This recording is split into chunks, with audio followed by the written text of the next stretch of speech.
So Iran has become a big problem for long years to come. Their pressure is not on Iran. The pressure is now on the other 6 or 7 Gulf states. What is your current reading of the situation in the Strait of Hormuz? So it has been reduced to I would say, a very weak military, or you can call it a guerrilla design military. Iranians not only struck a US-Israeli vessel, they also hit once again the US Army Air Base in Kuwait and as well as the US 5th Fleet headquarters in Bahrain. Power of a superpower to get into a war and finish it in 2 days is over.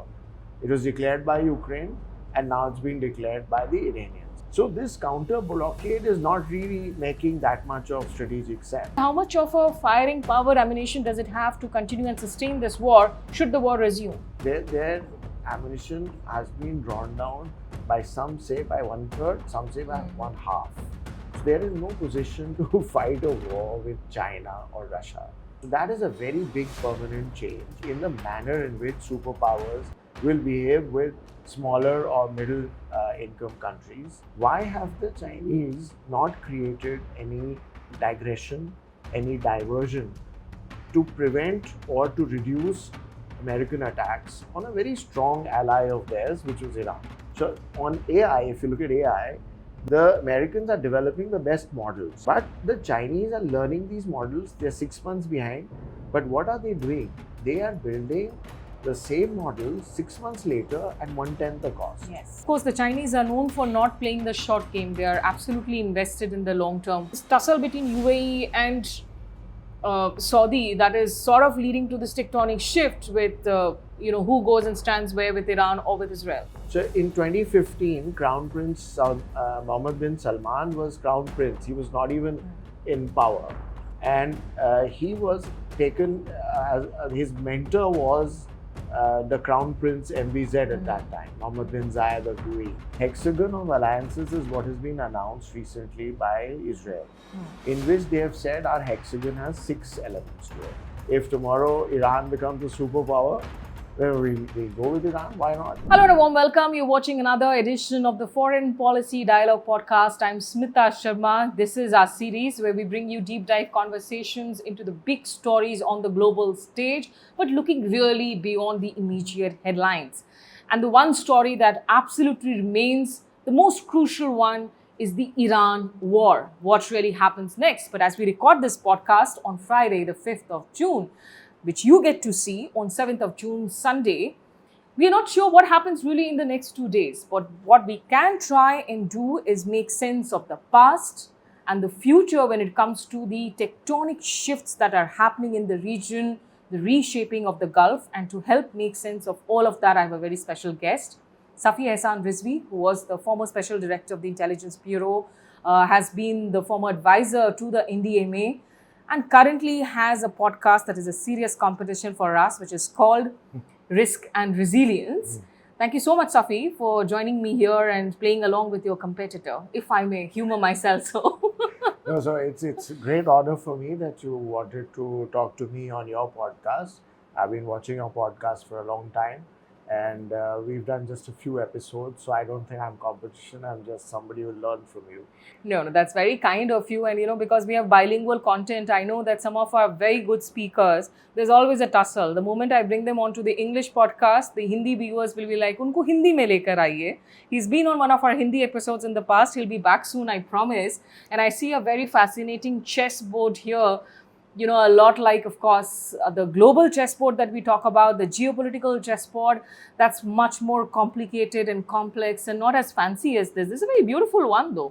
Yeah, I think it's from Africa, and somebody had gifted it to my wife. So it's a pretty interesting one. Probably it's from Mozambique. I'm not very sure. So do you play a lot of chess? Do you apply a lot of the chessboard thinking when you're trying to understand the nuances of geopolitics? So I surely had a fascination for chess in my younger years, and my dad had to throw away the Boris Spassky book because I was not studying. But then I got my daughter interested in it. So she does play chess, but not in a very professional way, just for fun. And work-wise, in all our years in the intelligence, that's entirely a chess game all the time. That's a very different kind of a chess game. Someday we'll get you all the juicy details and the inside stories. Hopefully. But to begin with, Safi, the last time that we spoke, of course, it had been a couple of weeks into the war. 28th of Feb is when the war began. Today we are looking at 5th of June. It's dragged on for so long.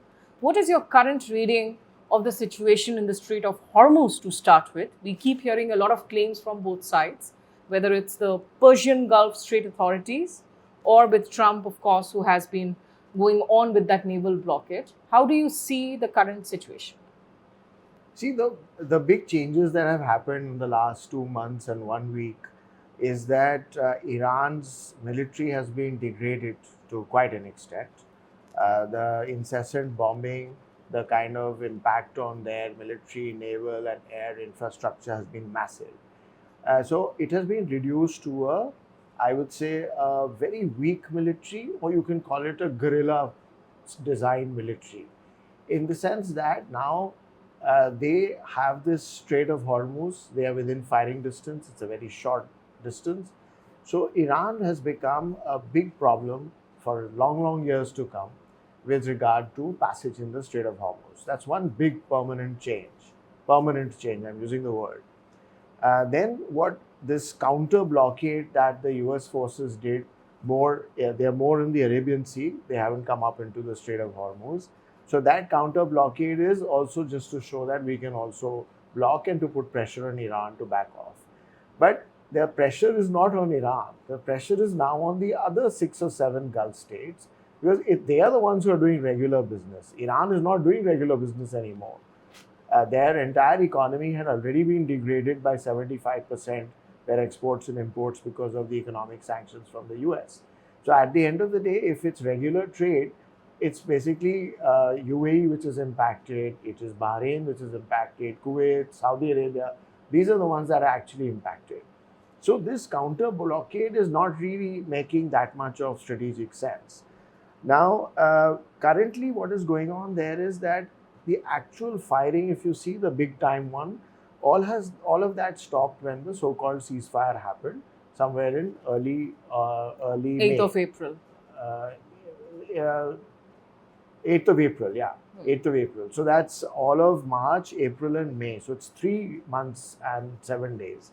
So in this 3 months plus, 8th of April, the ceasefire happened. The actual attacks on Iran have ceased quite a bit. Iran's retaliation has ceased quite a bit. So to that extent, the ceasefire in a relative term is holding on from the Iran side and on Iran. What did start after that was Israeli push into Lebanon, which is again moving in exactly the Gaza style, in which forces have moved in, all kinds of carpet bombing.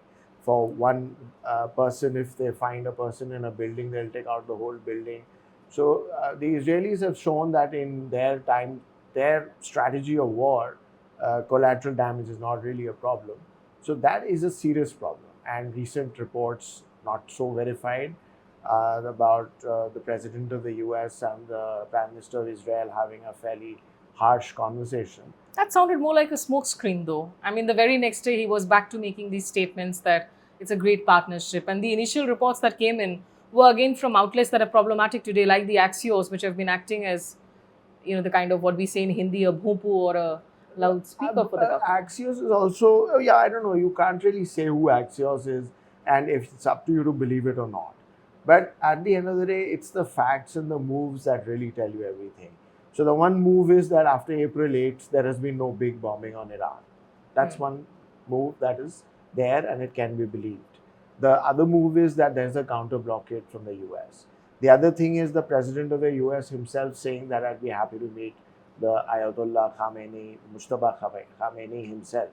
So these are actual facts on the ground. And these facts on the ground seem to be working towards peace and resolving the Hormuz blockade and whatever other issues Iran is raising.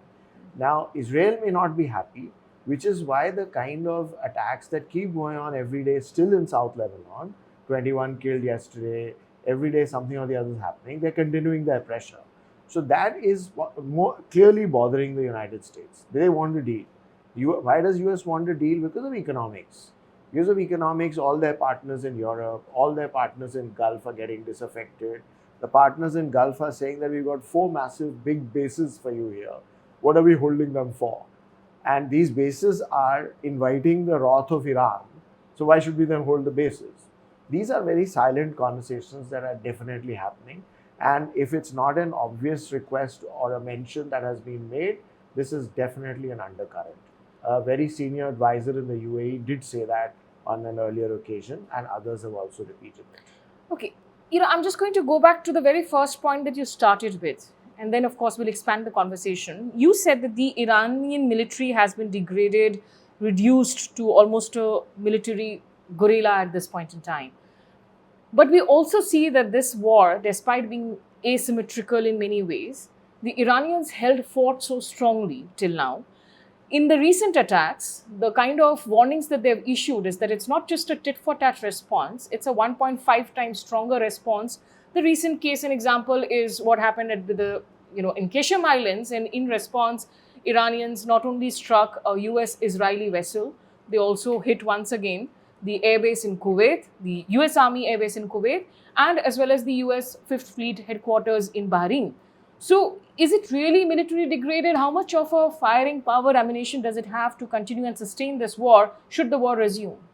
So, see, all the big damage that Iran was able to inflict on Israel, on Kuwait, on UAE, Saudi Arabia, and Bahrain, and these 5 countries, that damage, all that was prior to April 8. These were all drones and they were missiles. Now, these drones and missiles were much more in frequency in the first week.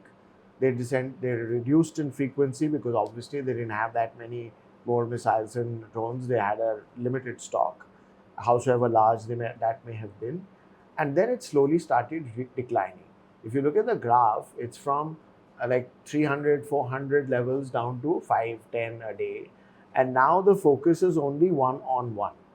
And the statements definitely are way more belligerent, possibly matching the belligerence of President Trump's statements. But the actual power to inflict damage on the US, except for targeting their ships, that one ship in which they claim they sent 110 missiles, and the Americans say that we kind of intercepted all 110 of them. In the fog of war, you don't know what's right. I think it was the USS Lincoln, if I'm Whichever not mistaken. one it was. But the media reports in CNN, if you look at the investigative reports, they have been pointing to the fact that so many military assets in the US has been severely damaged. In fact, they seem to have lost more THAAD than Israelis themselves. So a lot of the communication interceptor radars, which will take a lot of years to build So up. that's one of the third most important permanent impacts of this war. That globally, a second power after Ukraine, which showed Russia its place to some extent, the Iranians have shown a superpower their place.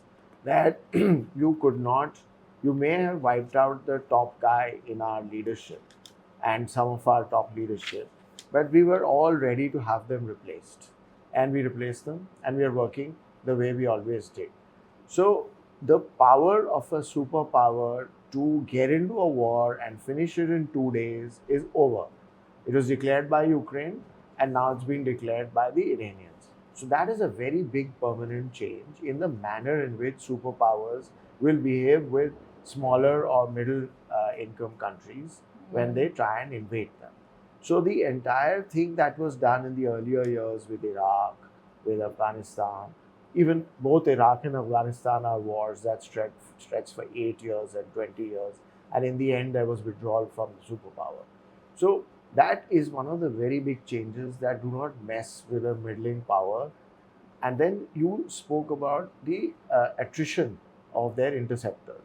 So THAAD missiles, their all Patriot missiles and various other missiles. Even a 5th generation aircraft. So they regularly, their ammunition has been drawn down by some say by 1/3, some say by 1/2. So they're in no position to fight a war with China or Russia. So the key point here is. So you're saying US is in no position right now? Yeah, I would say that. To fight a war with Russia or China because of the losses incurred by Iran. losses inflicted on them by Iran by them overusing their attritive ammunitions. Wow. Now, the big thing here is the Chinese factor. Everybody talks about the Chinese factor as the Chinese are making their strength and biding their time. That's a thing that one has heard for the last 25 years. Now, my question is, how long are you going to bide your time? Why have the Chinese not created any you can say digression, any diversion to prevent or to reduce American attacks on a very strong ally of theirs, which was Iran? There are a lot of people who will tell you that because they don't want to get involved, they don't want to get into conflict, this, that, and the other. But if you look at the China-US equation today, it's very interesting. Look at it from the economics point of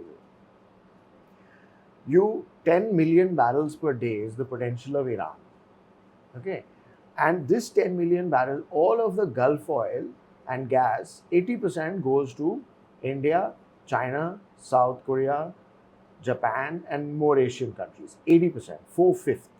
So this side is the real buyer of Gulf oil and gas. The Americans and the Europeans are not. So if Americans are impeding the Strait of Hormuz, they're impeding our energy supply lines. Okay, that's a very important fact. Now, the Chinese, they were out of the 15 MBD going through Hormuz, 5 was going every day to China, 1/3. So regardless of the fact that the Chinese have, through their BRI, built a lot of the power of Siberia line with Russia, and there's one going from Kazakhstan, and they've got all kinds of fresh new de-risking methods, but still they were buying 5 MBD, and their total consumption is 12 to 13 MBD. So if they were buying 5, and that 5 has been restricted after the war, that's a very serious attack on Chinese interests. But they don't seem to have done anything about it, okay, explicitly. Then go to Venezuela. Venezuela was also potential 10 MBD per day. They were, by the time that their president was abducted from their country, they were down to 1 MBD. But 10 MBD of production has been lost to this world. 10 MBD of Iranian oil has been lost to this world, of which 3 or 4 was going out, and all through the black market. So you reduce the Chinese, which is attempting to become a great power, you reduce them to buying oil, which is technically stolen oil, sanctioned oil, whatever you may call it. Then Russian oil, 10 MBD, more than that. Of that, a lot of it used to go to China, a little used to go to China, now a lot goes to China. But that was also 10 MBD of oil, which has been reduced to stolen property. Then you look at the 2 ports in Panama. This Hong Kong company, which is under the Hong Kong is under the influence of China, and the company that owned Hutchison Ports Holdings, they owned 2 of those ports at the north end and the south end of Panama Canal. They were both Chinese companies. They had bid for it, they had won it, they were running those 2 ports. But all of Panama and around it is generally American oriented. So overnight, there was a lot of legal work that was done, and a European company was made to buy it, and the American president directly intervened, and an American company has funded the buyout. Blackstone has funded the buyout. So these are very big things.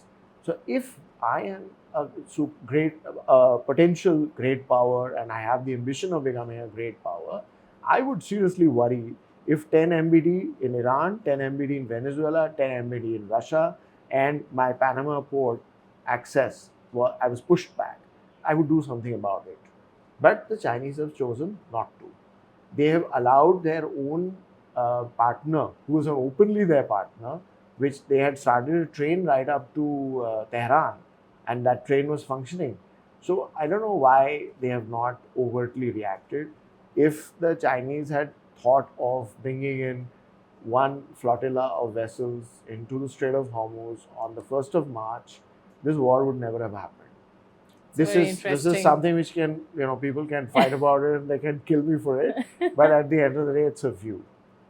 It's a very interesting perspective, one that hasn't been raised by people in the past. While on the one hand, we have been talking about the Chinese gaining from the war by selling technology, selling arms, ammunition. to all partners, even those in the Gulf, testing out their own sort of military ammunition in the war which is being used. But this perspective, so why is, just coming back to it, what is your sense of why they are not doing it? So I went and studied all this stuff. So in a very broad way, there are great China experts. I'm no expert, but from an intelligence point of view, I went and studied what the general guiding light of the Chinese has been. So for several centuries, it was Sun Tzu, and Sun Tzu was most likely not even a person. Sun Tzu was just a collection of 200 years of thought. So the point was that you basically win by not fighting a war. And there's several interpretations to that. It's in Mandarin, so you can have several interpretations. So it was generally stay away from everybody else's problems and keep to yourself. Then Deng Xiaoping, when he came in 1979, then somewhere in 1989, he gave the statement that we must basically build our strength but bide our time. So the bide our time that you hear comes from what Deng said in 1989. And these things are said in their Communist Party conference. It becomes the buzzword, and that's the buzzword that everybody follows. It becomes the goal or the mission of the country.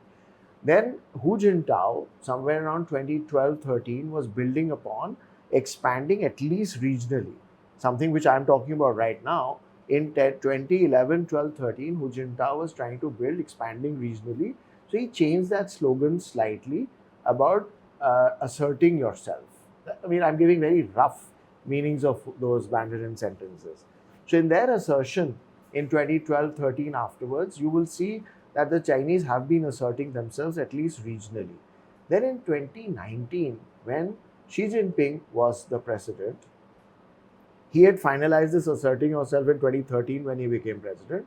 And then in 2019, when the Americans placed 25% tariffs on Chinese goods, remember in the first Trump 1.0, this was the only action that was taken on trade against only one country, that is China, 25%.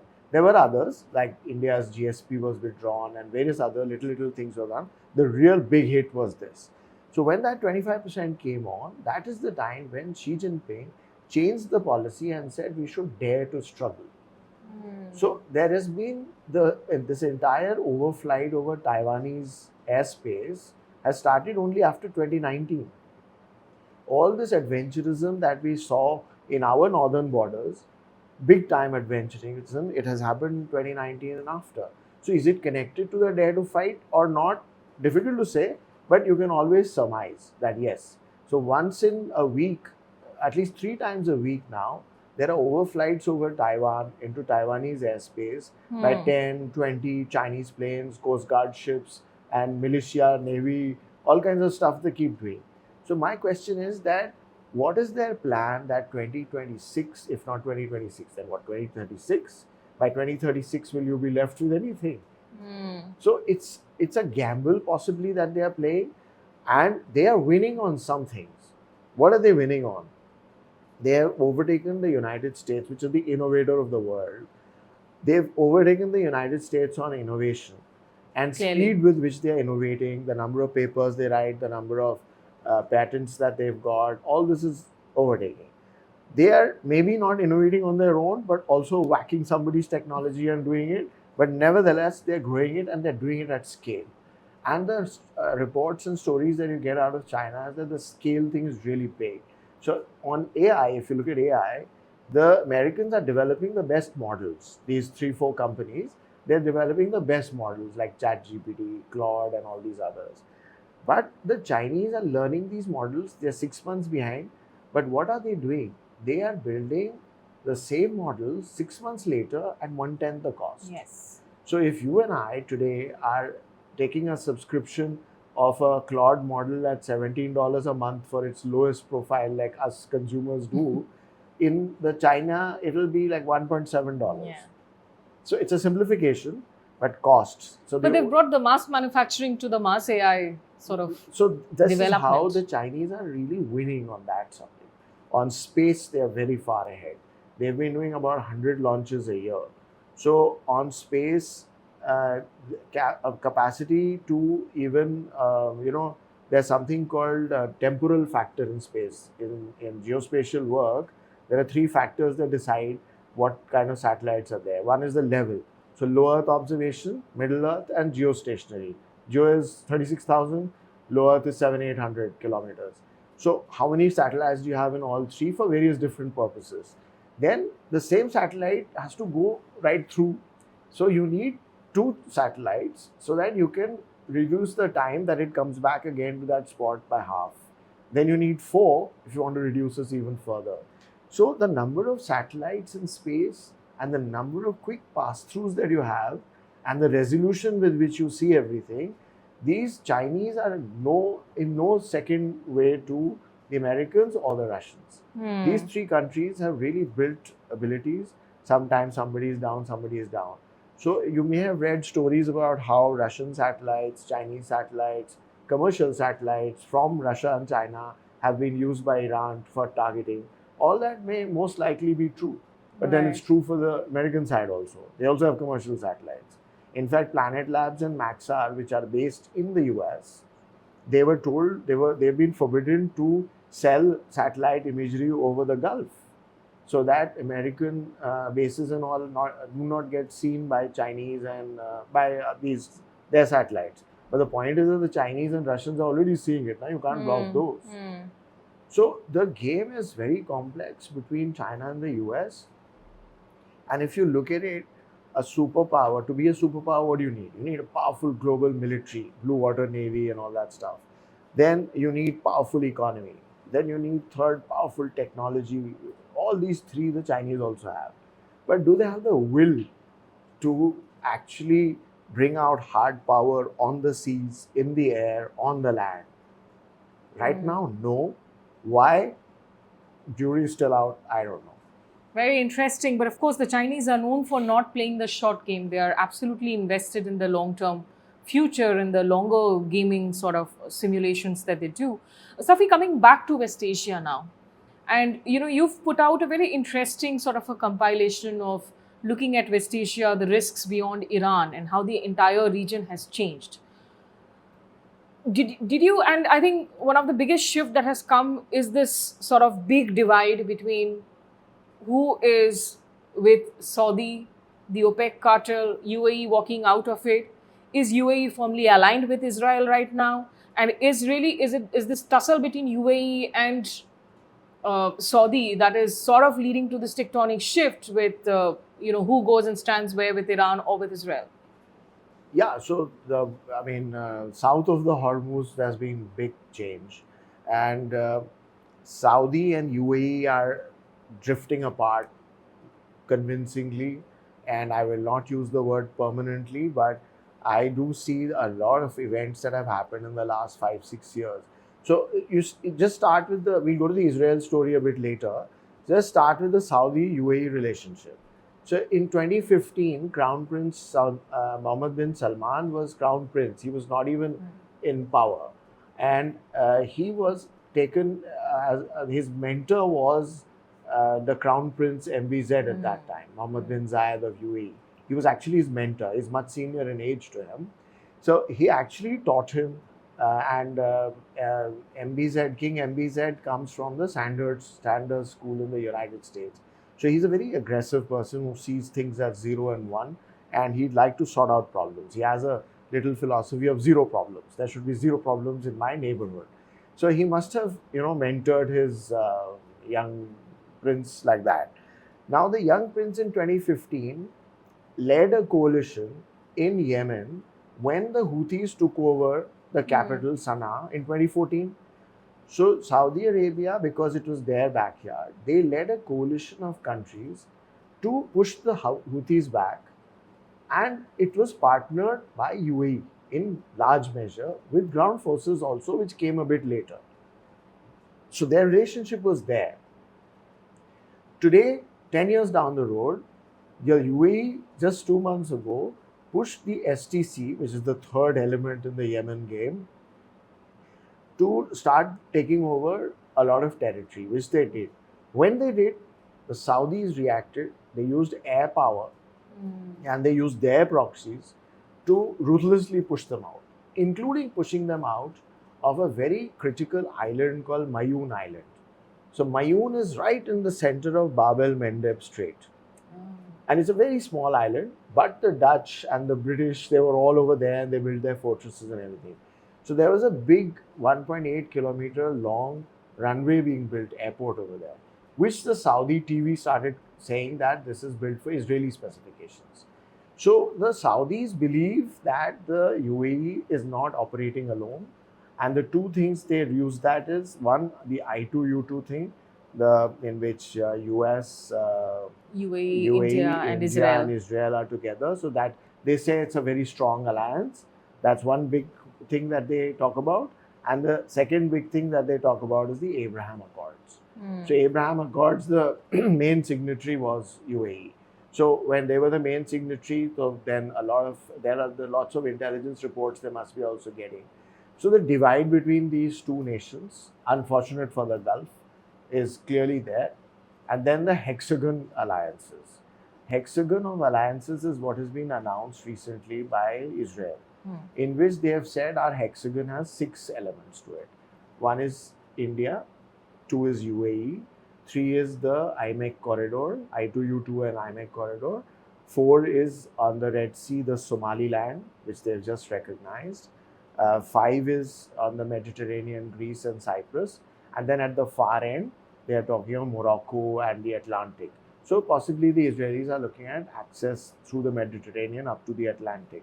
So these 6 spheres has again compounded fears within the Saudi mind. And then that entire hexagon of alliances has been marketed, or in fact, Prime Minister of Israel has mentioned very clearly that this is against the radical Shia axis and the emerging radical Sunni axis, which possibly means Saudi, Turkey, Egypt, and maybe Pakistan. But, then the big question also is, just staying on with the Saudi-UAE relationship for a little bit more. Do you see this relationship that was changing over the past few years as driven by competitive religious identity, as competitive economics? What was it driven by? I would say it's not at all driven by religious identity. It is driven by, one, economics, and 2, ego possibly. So there are 2 things that have happened. One is that when Crown Prince Salman started his Vision 2030, somewhere in 2017, 18, 19, where he said he'll build his NEOM city, there's new ports he started building, lots of new things he came up with. And they were all basically inviting investment that was coming into the Gulf, which was all going to UAE, Abu Dhabi and Dubai. So he started getting a share of that. And he got a lot of interest because he put in a lot of effort in that. So he became a bit of an economic competitor for the UAE. So that was one. Second, if you look at Sudan, so in Sudan, the Saudis and the Egyptians and the Turks, they've been supporting the government in power, which is called the Sudanese Armed Forces, SAF. So these SAF are countered by a rebellious force called RSF. RSF also has control over some part of Sudan. So they have been completely directly supported by UAE. Recently, they've committed massive genocide. So MBS has taken the line that how can you support a force that is committing genocide? And that is why he requested President Trump that please intervene, get them to stop funding RSF, which is when UAE reacted in Yemen and sent STC to gain more territory. So it's all getting connected. Then there's big politics growing in the Horn of Africa. So in the Horn of Africa, you have Somalia, Somaliland, then you have Djibouti, then you have Eritrea, then you have Sudan, and then you have Egypt. So they're all 6 countries, and including Ethiopia at the back, which is looking for port access. All 7 there's massive games going on there. And I've recently written about it on my Substack that some people have called it the Berbera axis, which is Berbera port in Somaliland, versus the Mogadishu axis. Mogadishu is the Saudi, Somalia, Egypt, Turkey side, and the Berbera is the Israel, UAE, and Somaliland and Ethiopia side. So it's not that, like recently a diplomat commented on Twitter, and I respect his views, that these are not cut and dried, draw them in pencil axes. They're just developing directions. I agree with that entirely. These are developing directions, but what is an analyst if he doesn't find out a direction? So then, just one final question, Safi, and I can go on and on. I'll have to do another episode with you soon to follow up. But on YouTube, people, unfortunately, it seems have lost the the attention time span for longer conversations. But when you look at what India is doing today, placing its bets on UAE, aligning with Israel. With UAE, even if we are looking at UAE to help build up strategic oil reserves for us, we are getting invested in the Fujairah terminal. You may find some way to maybe, yes, not use Hormuz, but geographically, that area still remains within striking capabilities of Iran. So that risk, as you said, that the Strait of Hormuz is permanently changed, has that risk also sort of become more permanent now? And is Israel today more secure after this war? So as regards India, India has to obviously think of de-risking. And this Hormuz, this constriction of the Hormuz has come up as a serious call again for us, and we need to really de-risk. Now, one of the ways could be the IMEC corridor. Now, how workable that is, because it's got several countries in it. Now, one example that we should never forget is that 1950, the Saudis with whatever oil they had at that time, they had built a pipeline called the TAP line, which was the Trans-Arabian pipeline. So the TAP line was sending oil from Saudi Arabia to Jordan, Lebanon, and some parts of Syria also, and then Lebanon. And from Port Sidon, it was going to the Mediterranean Sea. Now this, by 1983, why did it stop? Why is it being decommissioned, and the Saudis are looking at it again now, maybe a slightly altered thing to de-risk? It was because the countries along the way, they were getting royalties. So they were saying, give us more royalty. That was one of the main reasons. Then in 83, when the Israelis attacked Lebanon, that's when possibly it stopped functioning. And by that time, these very large super carriers carrying 2 million tons of oil had started developing. So it became a decent alternative to oil pipelines. So de-risking is very important. If we are planning to build IMEC, which we are, we must plan. No harm in doing that, because you have to look at alternatives. We should also start looking at things like the Saudis do not have a pipeline through Oman or through Yemen. And Saudis have direct access to the Arabian Sea. No Strait of Hormuz, no Oman, no UAE. They have direct access if they come through Yemen or Oman.